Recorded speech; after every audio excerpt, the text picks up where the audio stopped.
The Civil War Battle Series. The Battle of Corinth. The failure to hold and retake the crucial rail crossroads of Corinth, Mississippi, spelled doom early in the Confederate war effort. In the fall of 1862, Confederate armies were making their first and only coordinated effort to carry the war into the North.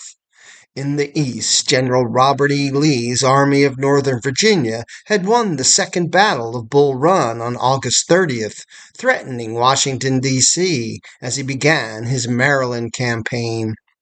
By September 15th, General Stonewall Jackson had captured the Federal arsenal at Harper's Ferry.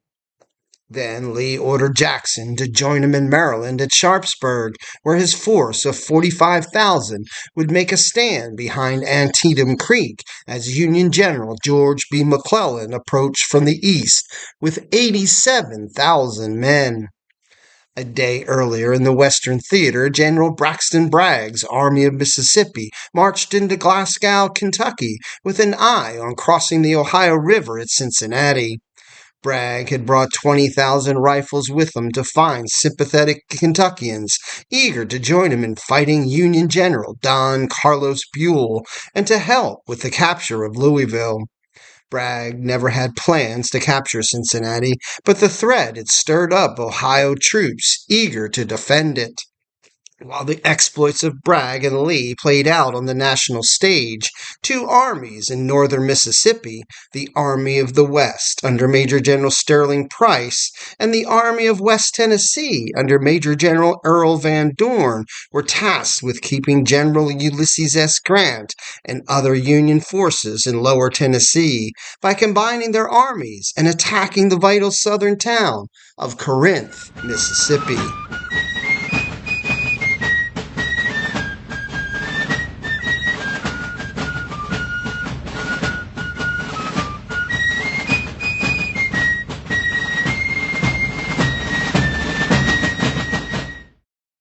Overshadowed by the horrific scale and violence of the Battle of Shiloh in April of 1862, the strategic significance of Corinth lay in its railroad junction, the crossing of the Mobile and Ohio Railroad, and the Memphis and Charleston Railroads.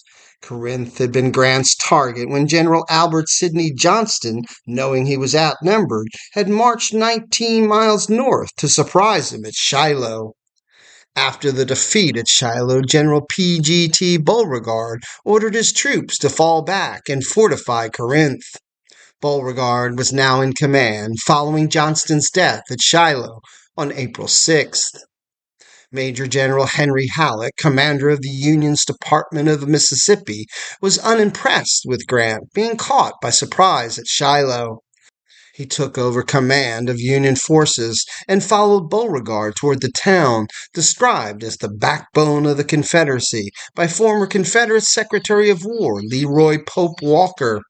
Halleck himself considered Richmond, Virginia, and Corinth to be the great strategic points of the war, and our success at these points should be ensured at all hazards.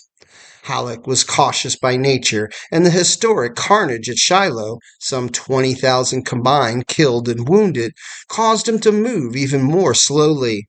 Fortifying after each advance, Halleck at one point had only moved 5 miles in 3 weeks.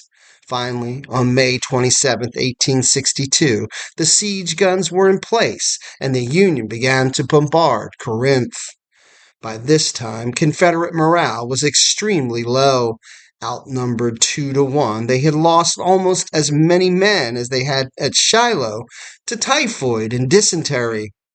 On the night of May 29th, they withdrew from Corinth to Tupelo, Mississippi, about 50 miles south. Following the retreat from Corinth, Beauregard took a medical leave of absence without permission, leaving newly promoted General Braxton Bragg in charge. The relationship between Confederate President Jefferson Davis and Beauregard had already been strained for some time, so Davis gave the command of the Army of the Mississippi to Bragg and transferred Beauregard to Charleston, South Carolina. Van Dorn was given command of the Department of Southern Mississippi and East Louisiana on June 28th and went to Vicksburg to improve the Confederate defenses there. Union gunboats were threatening the city from upstream and down. Van Dorn raised the morale of the 4,000 troops garrisoned there, setting up cavalry patrols and ordering the construction of new field works. At the beginning of July, Bragg was still in Tupelo and making preparations to try to retake Corinth when he got word on July 10th that Buell's Army of the Ohio was moving toward Chattanooga with 30,000 troops. Another cautious commander who insisted on preparation, Buell's progress was delayed by repair work on railroads and board troops looting the countryside. At times during that summer, his army was making barely a mile per day. As Bragg saw it, Vicksburg, Mississippi, and Chattanooga, Tennessee were the keys to holding onto and regaining control of the Western theater. Knowing Buell was headed for Chattanooga, Bragg would finally answer the call for reinforcements from Major General Edmund Kirby Smith, commander of the Confederate Department of East Tennessee. Union Brigadier General George Morgan's 7th Division of the Army of the Ohio had occupied Cumberland Gap since the middle of June, threatening Smith at Knoxville, Tennessee.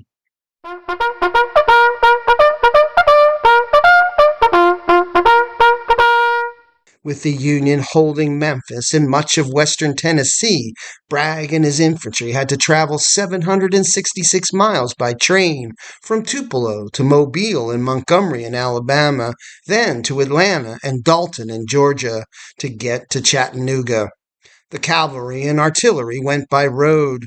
Bragg arrived at Chattanooga on July 30th, ahead of Buell, who went to Nashville instead. Bragg, having been convinced by Smith to invade Kentucky before driving Union forces out of Tennessee, was in the Bluegrass State in early September when he urged Price and Van Dorn to attack Corinth to keep Major General William S. Rosecrans's Army of the Mississippi there from reinforcing Buell. If successful, Bragg hoped they could then march north to join him. On September 13th, Price arrived at Iuka, Mississippi, a small Union supply depot on the Memphis and Charleston Railroad. After some cavalry skirmishing, the Federal commander at the post, Colonel Robert C. Murphy, set his supplies afire and fled to Corinth. The Confederates put out the fires and saved most of the much-needed provisions. Murphy was later court-martialed for failing to destroy the supplies, but was acquitted. Price settled down in Iuka to wait for Van Dorn, whose 7,000 men would bring the combined strength of the two armies to 22,000. As the district commander, Grant sent Rosecrans to diagnose the issue and to recapture Iuka. After an intense, bloody battle, Price retreated to Baldwin, Mississippi on September 19th. On that same day, after the Battle of Antietam, Lee crossed the Potomac back into Virginia. Price learned from his Iuka experience that the Federals could concentrate enough forces rapidly anywhere between Iuka and Memphis. Price believed he needed to join forces with Van Dorn, so he sent a note telling him, "I will leave here in 2 days to form a junction with you." They met at Ripley, Mississippi, with Van Dorn, the senior in rank, taking command. This did not sit well with Price, but for the good of the cause, he readily conceded.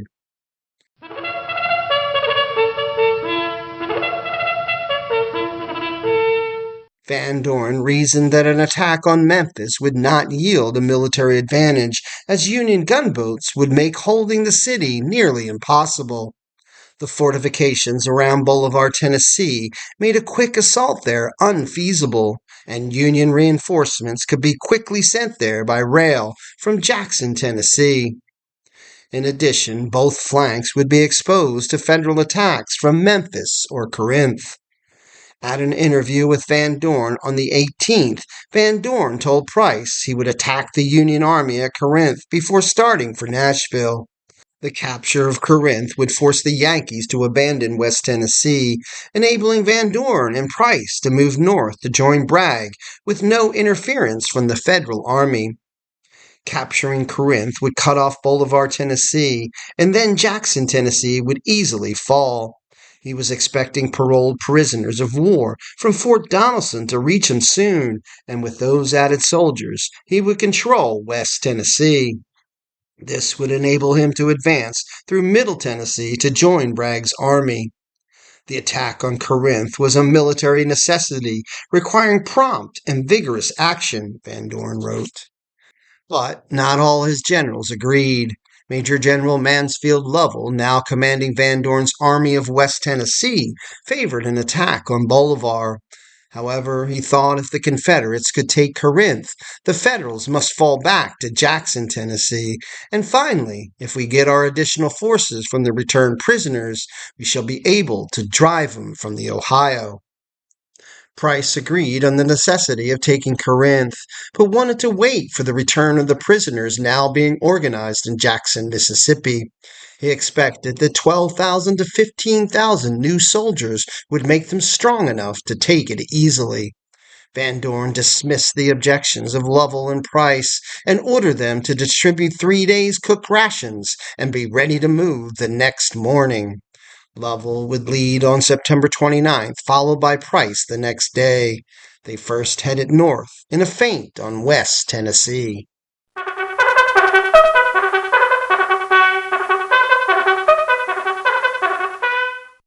October 1st was unseasonably warm with temperatures above 90 degrees.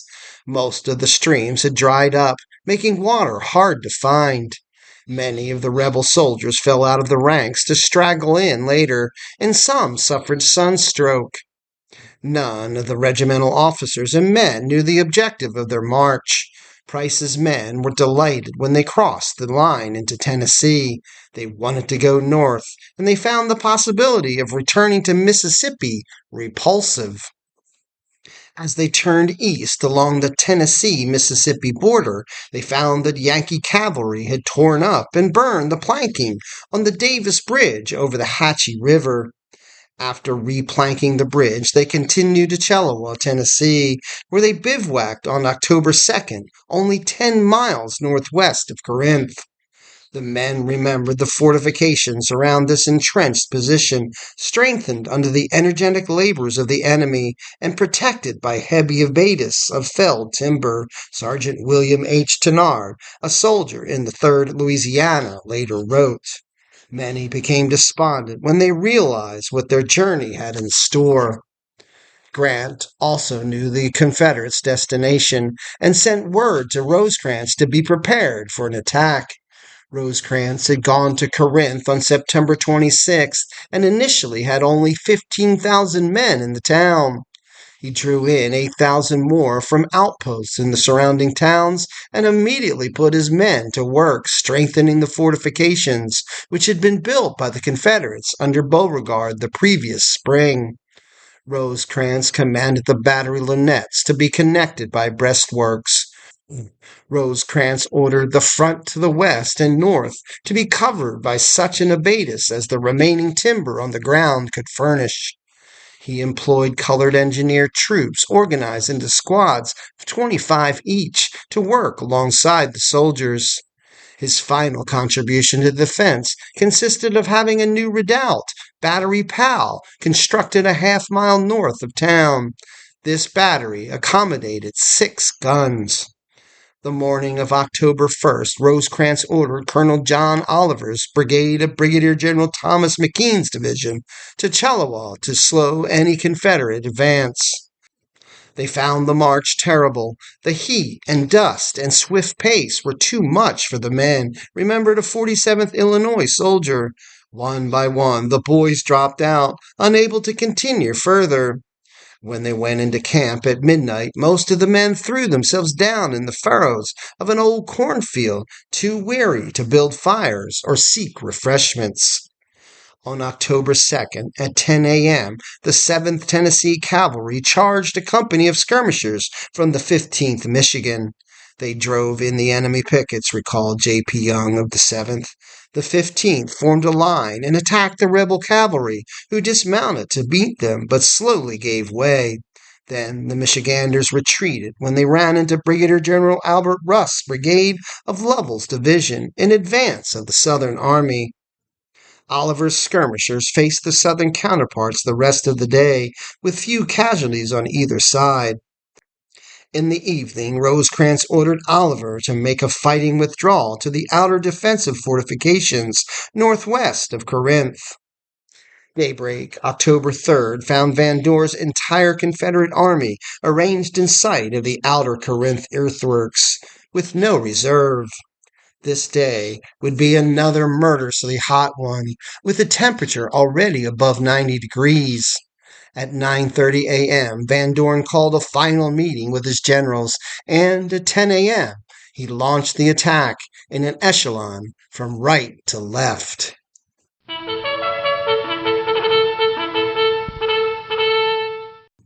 General Lovell's division came in first. Thick timber split his command. McKean's Federal Division stood ready to face them. The Union 21st Missouri held the extreme left of the Federal defenders in an isolated position. Alabama, Arkansas, and Kentucky troops of Rust's brigade temporarily drove them back. Colonel David Moore tried to rally the 21st Missouri Union soldiers. About this time, my horse was shot under me, bruising severely my amputated leg, Rust reported. Rust had lost his leg at the Battle of Shiloh. As his men carried him from the field, he turned the command over to Major Edwin Moore, who rallied the men and repeatedly drove the enemy from the hill. Finally, flanked on both sides, the blue-clad soldiers fell back. Rust's men moved past the Missourians' right flank to the edge of the hill. A deadly fire came into Rust's left flank from the other side of the Memphis and Charleston Railroad. The 4th Alabama, assigned as skirmishers in front of the brigade, fled in wild confusion. The left and center of Rust's brigade charged against the Federal artillery and infantry as close as 60 yards. The artillery switched from shell to solid shot. One shot struck a large tree just a few feet from my head and tore it to pieces, remembered Private W.G. Whitfield of the 35th Alabama. Rust's brigade had come up against the 57th Illinois and a section of Battery D, 1st Missouri Light Artillery. The rebels came on a second time with a cold-blooded yell which has to be heard to be appreciated, said one soldier from Illinois. For a third time they charged. Our men stood the shock nobly, delivering the most steady and effective fire I have seen during the war, stated Captain James Zeering of the 57th. Rust's men attacked resolutely against the intense barrage. The fire from the 57th Illinois increased, but it had no effect in checking their march. They advanced on the double quick in the utmost disregard for human life. The 9th Arkansas and 35th Alabama charged the Union Battery section, which tried to get away. One made it, racing off to safety. The limber pole on the other gun broke, and the cannon smashed into the ground. From behind the old Confederate earthworks, the other Union artillery continued to rain fire on the rebels. A Mississippi sharpshooter battalion came forward in a skirmish line against 3 Federal guns when they turned loose solid shot, whose unearthly screams through the air set up the most gigantic dodging I had ever seen, Captain C.K. Carruthers, their commanding officer, related. We swept away the enemy's skirmishers despite the huge limbs of trees cut off by the solid shot. James Newton, one of the Yankee skirmishers being swept away, unashamedly described his flight. I could not run so fast as I had ought to on account of a sore foot. On the left of Bowen's Mississippians and Missourians, Brigadier General John Villepeau, also of Lovell's division, brought his brigade up against the Federals. Greatly outnumbered, the Union line began to unravel. To finalize their plight, Brigadier General John Creed Moore's brigade of Brigadier General Dabney H. Murray's division hit them hard. racing out of the woods to strike their right flank and rear. General Lovell, pleased with his division, told the men of the 35th Alabama, "Well, boys, you did handsomely." He felt the work of his division to be finished. Rust had pushed forward 300 yards. Lovell had him return to their starting position. Bowen and Villepue had lost control of most of their regiments, and Lovell told them to reassemble their men and return to the original line. "We captured the outer line, and we remained there. Not a regiment of the brigade or the division engaged," said a disgruntled Lieutenant Holmes of Bowen's brigade. Colonel Marcellus Crocker's brigade of McKean's division stood in reserve behind the routed Federal infantry. The Union troops fled in confusion toward us. The pickets and skirmishers nearby joined in the stampede. The enemy followed a short distance, firing and yelling like demons, remembered Captain Clinton H. Parkhurst of the 16th Iowa. The fugitives poured into view like scattered sheep, scores of them being bloody from wounds. Two Confederate brigades marched at common time in perfect silence, preserving faultless lines, wrote Parkhurst. "We took delivered aim, and with a crash we fired. It was scarcely a moment before an answering volley hurled bullets among us, and the battle opened with fury. As we fought at remarkably short range, many of us rammed down 2 Minié balls with each load of powder." A pause occurred in the fighting, and the Federal commander ordered them to retreat to Corinth. In the center of the Union line, the men of Brigadier General Richard Oglesby's brigade, of Brigadier General Thomas A. Davies' division, waited apprehensively for the next Confederate shoe to fall. They watched as 6 rebel brigades assembled in the timber facing their line. Through an opening in the woods, I could see the rebels forming their lines for the assault on our works.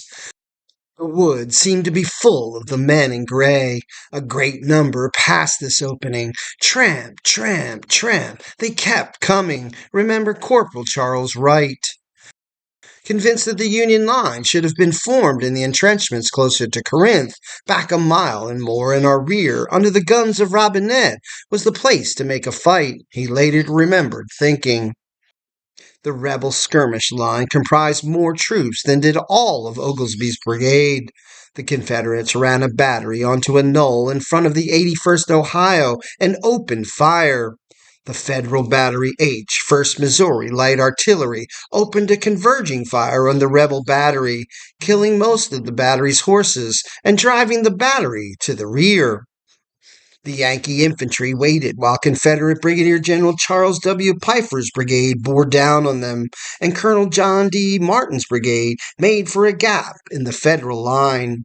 The Yankees had no choice but to flee as the rebels burst over the breastworks. The 9th Texas Dismounted Cavalry captured a 2-gun section of the Union artillery. The other section escaped just in time before being overrun. The Federal artillery and infantry fled to the safety of the breastworks near the town. The way lay open for the Southerners to attack Corinth. However, Lovell, the commander of the only comparatively fresh Confederate division, thought his men had done enough.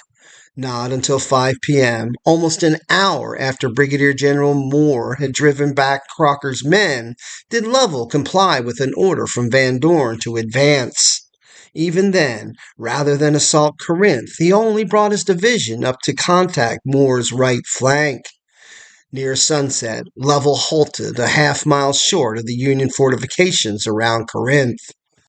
Both sides lay on their arms during the night. The temperatures quickly dropped from the daytime highs. The skirmishers from both sides kept the night lively with the sound of musketry. When the moon rose, it astonished the men with its brilliance. "The brightest moon I ever saw," remembered Samuel Byers of the 5th Iowa.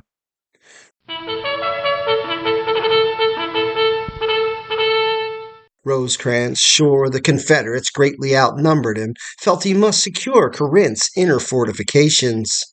These fortifications consisted of 5 artillery redans forming an arc northwest of Corinth. He posted McKean's division on the left on College Hill. Brigadier General David Sloan Stanley's division supported Battery Robinette. Davies was to extend from Stanley's right northeasterly across the flat to the Purdy Road. Brigadier General Charles Smith Hamilton's division formed on Davies' right with 1 brigade, the rest of the division in the reserve. Colonel John Meisner's cavalry was to watch and guard our flanks and rear from the enemy.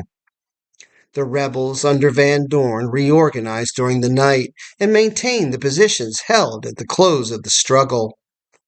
Lovell held the right, Maury the center, and Brigadier General Lewis Hebert the left. Van Dorn thought the Yankees might be evacuating Corinth, but Greene disagreed. What made me doubt they were evacuating was the chopping of the timber. This would mean adding to the abatis. Rosecrans had reinforcements coming. Brigadier General James McPherson had orders from Grant to march 4 regiments from Bethel with all speed, but they would not arrive in time. Van Dorn would attack at dawn with an artillery barrage at 4 a.m. Hebert would begin the attack from the left, with Murray to charge Corinth as soon as he should observe the fire of the Missourians, who were on my left, change from picket firing to rolling fire of musketry. Van Dorn commanded Lovell to form his division with 2 brigades in front and 1 in reserve. He should then wait until Hebert engaged, when he would move rapidly to the assault and force his right toward the low ground southwest of town. The temperatures on October 3rd had been unseasonably hot, and though the following morning saw frost, the heat would return with the sun. At 4 a.m., the night exploded with cannon fire. What a magnificent display! Nothing we had ever seen looked like the flashes of those guns. No rockets ever scattered fire like the bursting of those shells, related Colonel John Fuller, who commanded a brigade in Stanley's division. The rebel artillery got no response from the Federals for over an hour. The Federal artillery waiting for dawn to reveal the source of the barrage. The Union 30-pounder Parrots and batteries Robinette, Williams, and Phillips began to return fire at 5:15 a.m. It took less than 30 minutes to silence the Confederate guns, and a calm fell. Van Dorn sent 3 staff officers to ascertain the cause of the delay, with none able to locate Hebert. At 7 a.m., Hebert reported at headquarters and asked to be excused from his command due to illness. Price put Brigadier General Martin Greene in command of the left wing. Hebert had not informed his brigade commanders of the plan of attack for October 4th. Price delivered word to Greene, eating breakfast behind his brigade, that he commanded the division. Greene, upon whom the authority then fell, was hopelessly bewildered, as well as ignorant of what ought to be done, said Lieutenant Colonel Robert S. Bayvere. Greene put Colonel William H. Moore in charge of the brigade and began to inspect his division's lines. At about 10 a.m., somebody concluded we had better charge, and the order was given, stated Bayvere. With a wild shout, our whole brigade jumped swiftly across the railroad and charged toward the enemy's lines, recalled Major Finley L. Hubble of the 3rd Missouri, Colonel Elijah Gates' brigade. They charged with their left in the air. Colonel Robert McLean and Colonel W. Bruce Colbert lagged. In addition, they had no reserve. Without informing Greene, Murray ordered Brigadier General William Cable to fill a gap on Brigadier General Charles W. Pfeiffer's left. Stopping but a moment in the edge of the woods to reform our companies, slightly discouraged by the fallen timber, our brave brigades pushed right ahead, said Bayvere. The shot and shell from more than 100 guns crashed and whistled around us incessantly. The very earth shook. The plain was swept with every conceivable projectile. Round shot plowed up the ground, raising volumes of dust. Shells went shrieking above and around, exploding and filling the air with their deadly contents. Ephraim Anderson of the Missouri Brigade recalled. A perfect tornado of grape and canister came whizzing and pouring upon us, and, as we neared the works in the face of the storm, the rattle of musketry and the hissing of Minié balls were at it. Half a mile of open ground separated the Confederates from Battery Powell, with crowds of Yankee skirmishers standing in the way. The Union artillery fire butchered many of Gates and Moore's brigades before they could close. The carnage would have been worse, but the blue-clad skirmishers masked much of the fire from the artillery around Battery Powell. Moore and Gates paused to reorganize their ranks 200 yards short of their objective. Then they let loose a volley and charged on it at double quick. This broke the will of the Union defenders, and entire regiments collapsed. The Iowa Union Brigade dissolved first, followed by the 7th Illinois on their left. Rosecrans rode into the fleeing men, trying unsuccessfully to rally them. Colonel Thomas W. Sweeney's brigade stood after the artillery batteries on either side broke and galloped off in wild confusion. The artillery limbers and caissons ran through Sweeney's reserves, crushing some of the men and routing the rest. The Union ammunition wagons behind the line stampeded, and they too started on the run to the rear, reported Davies. He started after the men, trying to rally them. When an officer refused to return to the front, Davies drew his revolver and shot him, then galloped on.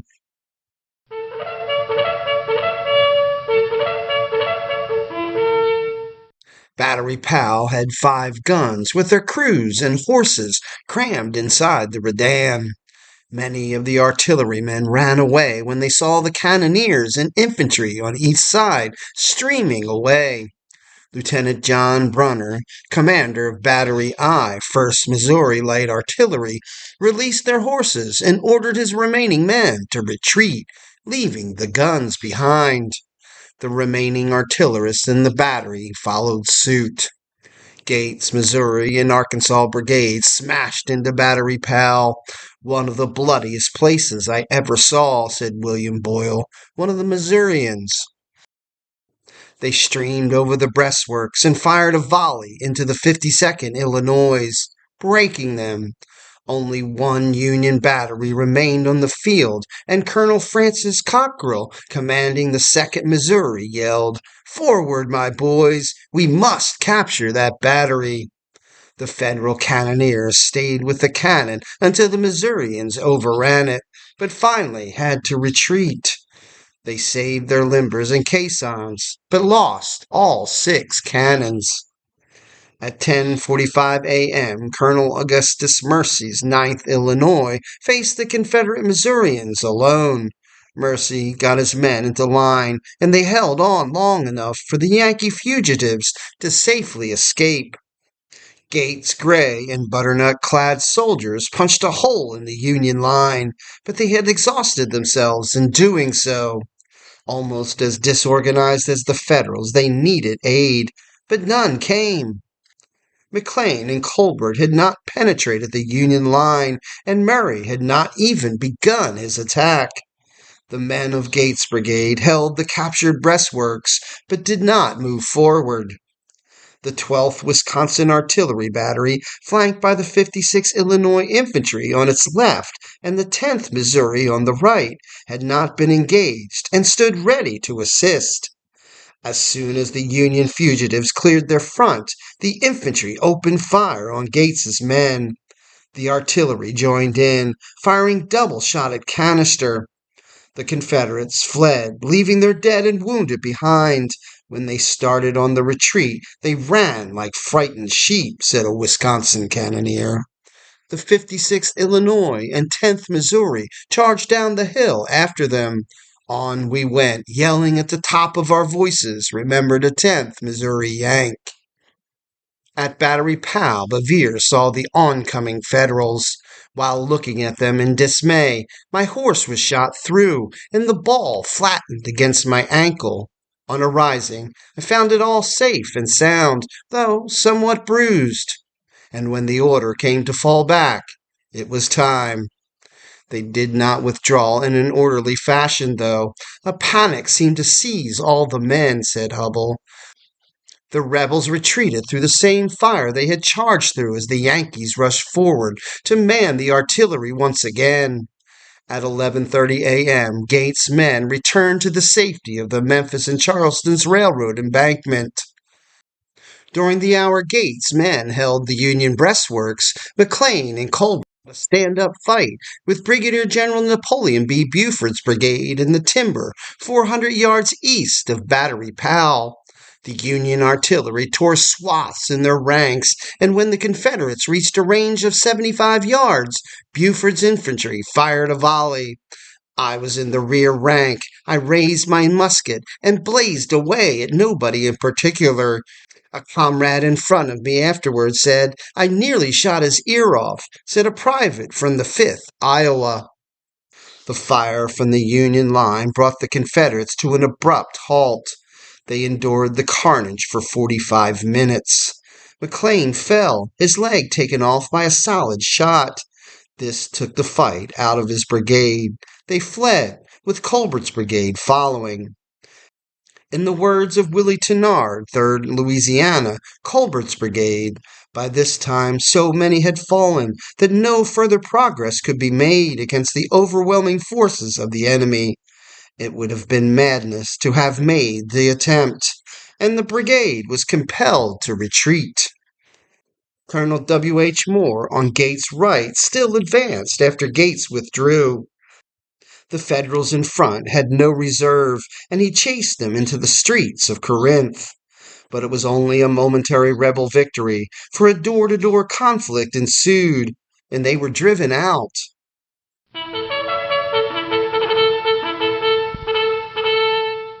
Murray's division moved against Battery Robinette, southeast of Battery Powell, along the Memphis and Charles Railroad line.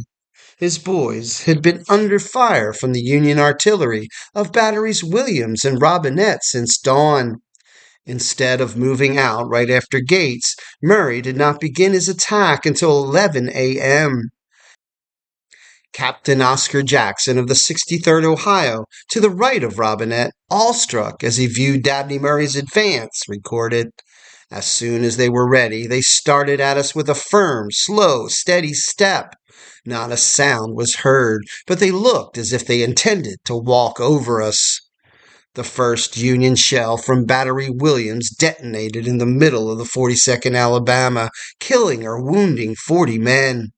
You could see the poor fellows throw up their arms and leap into the air and fall down. Still they pressed on, said a soldier in the 39th Ohio. The Confederate advance slowed when they came to the abatis, but still they moved on, clambering over logs and creeping under brush, firing and loading as fast as possible, but still moving on, remembered Texan James C. Bates. After they cleared the abatis, they reorganized and charged Battery Robinette from 50 yards away. They were met by a perfect storm of grape, canister, cannonballs, and Meunier balls. Oh God, I have never seen the alike. The men fell like grass. I saw men running at full speed, stop suddenly and fall upon their faces, with their brains scattered all around. Others, with legs and arms cut off, shrieking with agony, recalled Lieutenant Charles Lebrizan of the 42nd Alabama. 5 rebel regiments faced Fuller's brigade and the Battery Robinette artillery. Colonel William P. Rogers led the 2nd Texas Infantry directly against Battery Robinette. The 1st and 2nd assaults failed, and the Rebs formed for their 3rd try. Colonel Rogers rode among all the regiments of Moore's brigade, goading them to greater exertion on their next attack. Unsheathing his sword, he cried, "Forward, Texans!" The rebel infantry charged at a dead run. One ball went through my pants and cut twigs right by me. It seemed by holding out my hand I could have caught a dozen, declared Lieutenant Lerbizan.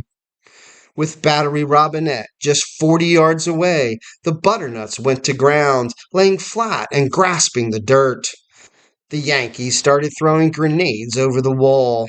A rebel officer screamed, "Over the wall and drive them out!" Men from the 2nd Texas, 35th Mississippi, and 42nd Alabama charged at Battery Robinette. Colonel Rogers, mounted on his black mare, halted his horse near the ditch, firing his pistol into the embrasure. The men with him fired a volley into the left flank of the 63rd Ohio. Rogers led his men in an attack on the battery. The next instant, the Texans began yelling like savages and rushed us without firing, Oscar Jackson said. "Don't load, boys. They are too close on you. Let them have the bayonet." In a fierce hand-to-hand struggle, the Ohioans pushed the Confederates out of the redan. One of the rebels turned to fire a last shot. I saw the fire was aimed at me and tried to avoid it, but fate willed otherwise, and I fell right backwards. I was struck in the face, recalled Jackson. The Yankee 11th Missouri and a few men from the 63rd Ohio attacked the Southerners in front of Battery Robinette. Surrender being the only option, Rogers grabbed a ramrod from a private of the 35th Mississippi and tied his handkerchief to it. The Union soldiers did not see it and fired a volley into the little Confederate group in front of the redan. Rogers and his mare fell beside a large stump in front of Battery Robinette. He wore body armor, but it proved to be of no use. At least 7 balls hit him at close range. The Confederates had no choice but to retreat under heavy fire from the Yankees in and around Battery Robinette. Lovell never came into action, and many Confederate officers and soldiers felt the battle would have been successful if he had. The rebels retreated to the position from which they had started their attack in the morning. Rosecrans did not push them, and they spent the night there before beginning their retreat.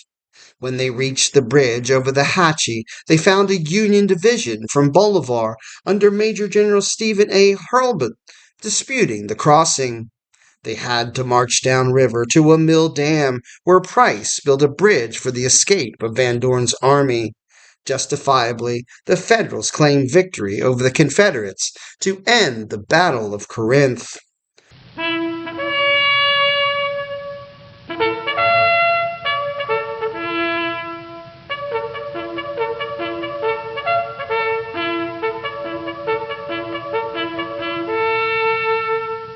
Rosecrans' army lost 2,520 at Corinth.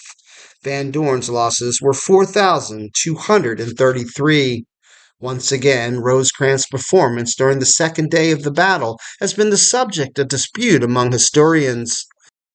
His biographer, William M. Lammers, paints a romantic picture. One of Davy's men, David Henderson, watched Rosecrans as he dashed in front of the Union lines. Bullets carried his hat away. His hair flew in the wind. As he rode along, he shouted, "Soldiers, stand by your country!" He was the only general I ever knew, Henderson said later, who was closer to the enemy than we were who fought at the front. Henderson, after the war a congressman from Iowa and Speaker of the House of Representatives, wrote that Rosecrans was the central leading and victorious spirit. By his splendid example in the thickest of the fight, he succeeded in restoring the line before it was completely demoralized, and the men, brave when bravely led, fought again. Peter Cozzens, author of a recent book-length study of Iuka-Corinth, came to the opposite conclusion. Rosecrans was in the thick of battle, but his presence was hardly inspiring. The Ohioan had lost all control of his infamous temper, and he cursed as cowards pushed past him until he, too, lost hope. Rosecrans' dramatics nearly cost him his life. On the second day, I was everywhere on the line of battle, he wrote with disingenuous pride. Temple Clark of my staff was shot through the breast. My saber strap was caught by a bullet, and my gloves were stained with the blood of a staff officer wounded at my side. An alarm spread that I was killed, but it was soon stopped by my appearance on the field. Rosecrans' performance immediately after the battle was lackluster. Grant had given him specific orders to pursue Van Dorn without delay, but he did not begin his march until the morning of October 5th, explaining that his troops needed rest and that the thickened country made progress difficult by day and impossible by night. At 1 p.m. on October 4th, when pursuit would have been most effective, Rosecrans rode along his line to deny in person a rumor that he had been slain. At Battery Robinette, he dismounted, bared his head, and told his soldiers, "I stand in the presence of brave men, and I take my hat off to you." It's your history. Learn it, know it, and love it.